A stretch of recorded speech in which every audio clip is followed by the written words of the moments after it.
Bismillahirrahmanirrahim. Assalamualaikum warahmatullahi wabarakatuh. Apa khabar semua murid-murid Darjah 5 Sayyidina Hamzah? Ustaz doakan semua diberi kesihatan yang baik oleh Allah Subhanahu wa taala insya-Allah. Alhamdulillah, pada hari ini kita telah pun masuk di dalam minggu yang kelima untuk kelas PDPR kita. Setelah minggu lepas kita berada di minggu keempat, dan hari ini kita telah pun berada di minggu yang kelima. Dan insya-Allah hari ini kita akan sama-sama mempelajari subjek tauhid, masih dalam tajuk qada dan qadar. Tetapi hari ini Ustaz minta semua murid keluarkan buku teks dan kita sama-sama lihat buku teks tauhid darjah 5. Kita lihat di muka surat yang ke-6 ya. Semua murid-murid boleh buka buku teks masing-masing dan lihat di muka surat yang ke-6. Okey, kita akan mempelajari ya unit yang kedua, maksud beriman kepada qada dan qadar. Minggu-minggu yang lalu kita telah pun mempelajari apakah dia arti qada, apakah yang dimaksudkan dengan qadar. Okey? Dan kita juga dah sedia maklum apakah hukum beriman kepada qada dan qadar. Tentunya hukumnya adalah wajib. Okey, saya ulang sekali lagi, hukum beriman kepada qada dan qadar adalah wajib. Ya, wajib, kena percaya. Kalau tak percaya, kita berdosa. Kita kerana qada dan qadar termasuk dalam rukun iman. Okey, baik murid-murid. Sekarang mari kita lihat. Okey, maksud beriman kepada qada dan qadar yang pertama di dalam kotak yang warna purple ni lah, warna ungu ni, kita baca sama-sama dengan ustaz. Okey, baik. Yang pertama, maksud beriman kepada qada dan qadar ialah yang pertama, beriman kepada qada dan qadar bermaksud apa dia kata? Mempercayai, kena percaya dan meyakini, kena yakin dalam hati kita, okey, bahawa Allah telah menentukan sesuatu perkara dan melaksanakan mengikut ketentuannya. Okey, itu maksud dia. Dia kata qada dan qadar ni kita kena mempercayai dan yakin di dalam hati kita bahawa dia kata telah Allah Subhanahu wa taala telah menentukan sesuatu perkara. Okey, apa yang berlaku kat atas diri kita, yang berlaku di dunia ini, Allah Taala dah tentukan dah sejak azali lagi. Okey, dan melaksanakan mengikut ketentuannya. Ketentuannya tu siapa? Allah Subhanahu wa taala. Apa yang berlaku di atas muka bumi ini, baik atas diri kita maupun perkara-perkara yang lain, itu ialah ketentuan Allah, dan Allah melaksanakan semua perkara itu, perkara yang berlaku dekat muka bumi ini, semua dengan kehendak Allah Subhanahu wa taala. Okey, itu maksud yang pertama, iaitu maksud beriman kepada qada dan qadar yang pertama. Baik murid-murid, sekarang mari kita lihat kotak yang kedua, warna biru ini. Apa dia kata? Setiap orang Islam wajib juga mempercayai. Dia kata wajib ni kenalah, tak boleh tak percaya, kena percaya. Wajib juga mempercayai bahawa setiap yang berlaku adalah ketentuan daripada Allah yang termaktub sejak azali. Itu maksud dia. Apa yang berlaku pada diri kita pada hari ini, semua Allah Ta'ala dah tentukan dah sejak dulu lagi sebenarnya. Itu dia panggil setiap orang Islam wajib juga mempercayai bahawa setiap yang berlaku adalah ketentuan daripada Allah yang termaktub sejak azali. Sebab tu apa yang berlaku pada diri kita ini, kita tak boleh pertikaikan ya. Contoh kan, contohnya kita, kalau kita ni contoh kan, dilahirkan lahir sebelah tangan tak ada kan. Orang yang normal dia lahir ada dua belah tangan, kanan satu kiri satu, tapi tiba-tiba kita dilahirkan dengan sebelah tangan kanan je ada, tangan kiri tak ada. Kita tak boleh pertikaikan. Sebab apa Allah Ta'ala jadikan aku sebelah tangan ni? Tak adil lah untuk aku ni. Zalimnya Allah, tak boleh cakap macam tu.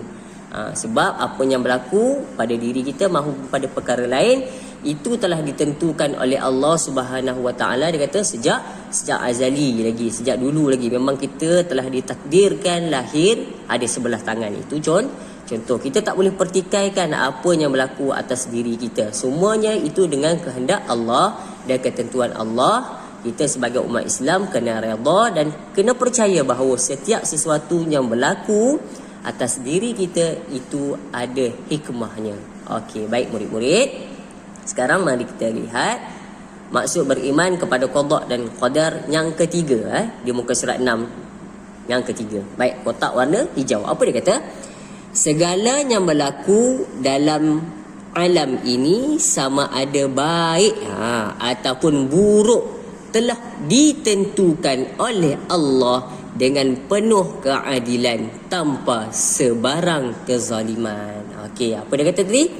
Apa yang berlaku dekat alam ni sama ada baik ataupun buruk telah ditentukan oleh Allah dengan penuh keadilan tanpa sebarang kezaliman. Apanya setengah orang bila yang baik tu dia akan redha kan. Bila baik tu alhamdulillah, syukur pada Allah. Bila berlaku sesuatu perkara yang tak baik pada diri dia tetap tak bersyukur. Macam-macam lah kata Allah zalim. Ada setengah orang macam tu. Bila dapat duit banyak alhamdulillah. Bila tak ada duit, Allah Ta'ala ni memang tak bagi aku rezeki. Tak boleh cakap macam tu. Sebab apa dia kata tadi? Sama ada benda itu baik ataupun benda itu buruk, semua Allah Ta'ala dah tentukan, kemudian dengan penuh keadilan tanpa sebarang kezaliman. Contohnya sekarang ni berlaku banjir kan. Kita tak boleh nak salahkan Allah Subhanahu Wa Ta'ala. Kita kena fikir balik sebab apa berlakunya banjir. Kalau kita tengok faktor banjir sekarang, longkang tersumbat. Sebab apa longkang boleh sumbat? Sebab manusia sekarang suka buang sampah merata-rata. Bila buang sampah merata-rata, longkang tersumbat. Bila hujan, air tak boleh lalu dalam longkang tersumbat, maka air melimpah keluar dari longkang, maka banjir. Sebab itu kita kena fikir balik. Kalau berlaku sesuatu keburukan, adakah semua keburukan tu Allah Ta'ala buat? Kita kena fikir balik. Kadang-kadang keburukan tu datang daripada diri kita sendiri kan. Macam contohnya Ustaz bagi tadi lah, banjir kan. Punca banjir kadang-kadang pencemaran alam. Macam banjir, kalau banjir dekat Pahang baru-baru ni kan, rupa-rupanya ada berlaku penebangan hutan, berleluasa penebangan hutan secara haram. Jadi bukit-bukit semua dah tak ada pokok-pokok, maka banjirlah kan. Negeri Pahang baru-baru ni kan. Okey, jadi apa yang Allah Ta'ala lakukan sama ada baik dan buruk, semuanya Allah Ta'ala lakukan dengan adil. Kita banjir sebab apa? Tak boleh kata Allah Ta'ala tu zalim, tak. Sebab kita sendiri yang buang sampah merata-rata. Adil lah tu. Siapa suruh buang sampah? Itu sebagai peringatan daripada Allah Subhanahu Wa Ta'ala. Okey, baik murid-murid. Sekarang mari kita lihat pula di muka surat yang ke-7. Okey, muka surat yang ke-7 sambungan daripada muka surat yang ke-6. Okey, muka surat yang ke-7, jom kita lihat di dalam kotak yang berwarna oranye. Okey, maksud beriman kepada qada dan qadar tadi kan, apa maksud dia? Okey, baik. Ini maksud yang keempat. Di dalam kotak warna oranye sini apa dia tulis? Setiap manusia wajib berusaha, berikhtiar dan berdoa. Okey, kena usaha dan dalam masa yang sama kena berdoa untuk mencapai apa yang dicita-citakan. Okey, contoh kan, kita tak boleh jadi pandai kalau kita tak belajar betul-betul. Jangan kata aku ni tak pandai, memang Allah Ta'ala dah tentukan dah sejak lahir aku ni tak pandai. Tak boleh macam tu. Okey, orang yang pandai dia kena ada usaha. Bila dah habis ikhtiar, dia kena berdoa kepada Allah Subhanahu Wa Ta'ala. Kita tak boleh nak salahkan takdir semata-mata tanpa ada usaha. Kita nak jadi kaya tapi malas kerja, tak boleh jadi kaya. Okey, jangan cakap aku ni miskin sebab Allah Ta'ala memang dah tentukan dah aku ni jadi orang miskin, jadi tak payah kerja lah. Tak boleh lah macam tu. Macam mana nak kaya kalau tak kerja? Okey, sebab tu dia kata setiap manusia wajib berusaha, berikhtiar dan berdoa untuk mencapai apa yang dicita-citakannya. Apa yang kita hajat dalam hidup kita kena usaha dulu.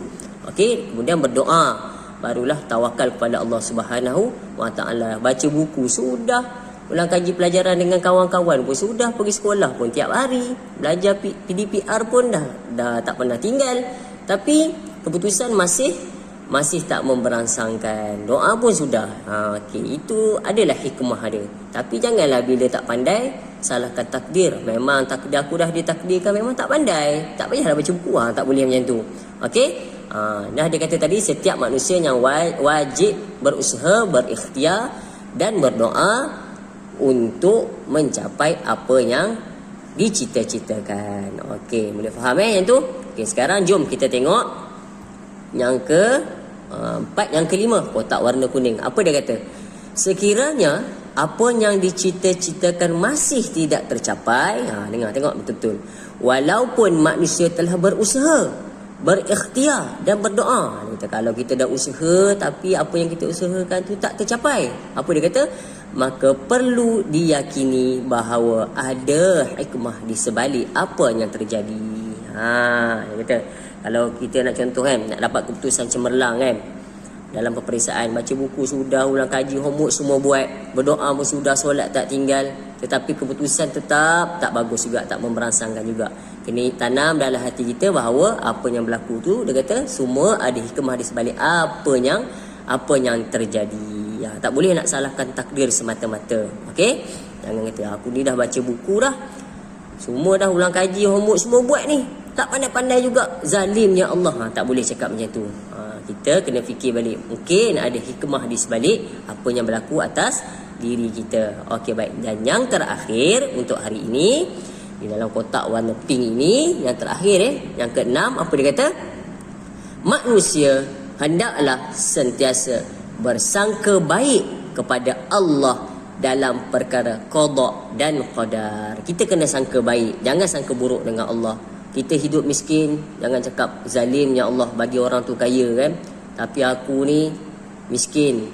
Orang tu kaya, dia tak semayang pun tapi dia kaya. Aku yang semayang hari-hari ni pun miskin. Tak adil macam ni. Tak boleh cakap macam tu.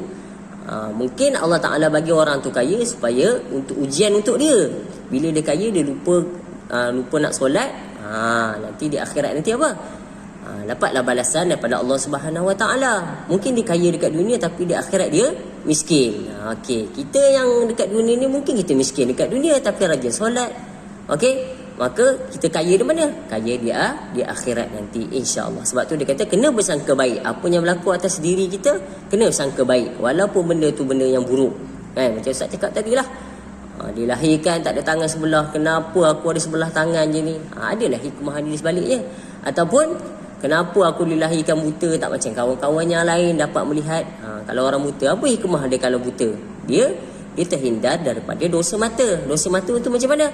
Dia tak boleh melihat maksiat. Bila dia tak dapat lihat maksiat, maka dia tiada dosa berbanding orang yang celik.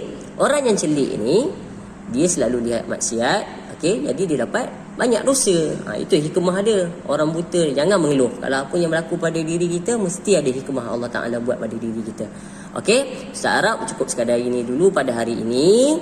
InsyaAllah kita berjumpa lagi di kelas-kelas yang akan datang untuk subjek Tauhid darjah 5. Okey, dan Ustaz minta nanti semua murid tahun 5 buat buku aktiviti darjah 5, muka surat 1 dan muka surat yang kedua.